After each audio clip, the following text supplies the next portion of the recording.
Happy 1-year anniversary to the PlayStation VR2, and we've got some massive, and I'm talking massive news that was just announced by Sony for PSVR2. And that is that they are looking into officially supporting PCVR gaming with the PSVR2. You heard me right. According to their blog that was released this morning, not only are some new games coming, and we'll talk about that in just a second, but also they are looking into allowing PSVR2 to function for PC VR games. Let's take a look at the blog. The blog post released today, I'll put a link in the description, specifically says, also, we're pleased to share that we are currently testing the ability for PSVR2 players to access additional games on PC to offer even more game variety in addition to PSVR2 titles available through PS5. That is massive. The fact that they're looking into allowing a PSVR2 to function on PC is huge. The headset is already a really great headset, and if you own it for PSVR2, then that's great. But having the option to play PCVR games on the PSVR2 and hopefully supporting things like the haptic triggers and the headset stuff and all the amazing parts of PSVR2 could be absolutely huge. Now, there are other options to play PCVR games that are probably better suited when it comes to visuals and the design and having no cable, but if you've already got a PSVR2, this is huge as it expands your library massively if you have a gaming PC. They said, we hope to make this support available in 2024, so stay tuned for more updates. Huge news. This is great news.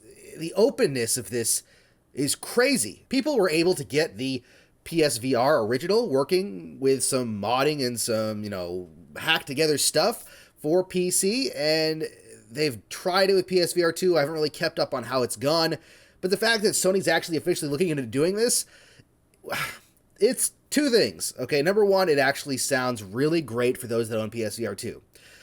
One thing that does worry me, though, is that if they open it up as a PC VR headset to expand the library, which is what it specifically says, even more game variety in addition to PSVR 2 titles available through PS5, I'm hoping this doesn't mean they're going to slow down on PSVR 2 games, because this potentially could be like, oh, there's plenty of PC VR games that can be played with this headset. Maybe we should slow down on making games. We'll talk about games that are coming out within just a second that were announced today, some updates and stuff. But hopefully that's not the case. This year needs to be huge for PSVR 2. The first year had some great games, Resident Evil, Horizon. There were some great titles to come to PSVR 2. My personal favorite, Gran Turismo 7, best VR racing game, in my opinion, that I've ever played, is amazing, especially with a wheel and pedals and a simulator. But I think it needs more. I think we need more consistent releases for high-quality titles, especially that take advantage of things like the headset rumble and the amazing triggers on the controllers. I hope that they do that this year. Overall, not a bad anniversary present for PSVR 2 with some new games, some new DLC, and the massive announcement of PCVR for PlayStation VR 2. Now, they did say that they're experimenting with it, and they hope to have it out this year, neither of which are concrete things, so keep that in mind. Hopefully we'll see more in the near future. What do you think, though? Let me know in the comments what your thoughts are on these PSVR 2 announcements, if it's something you're going to be gravitating towards and checking out. Thank you so much for watching. Don't forget to subscribe for all things VR, and happy questing.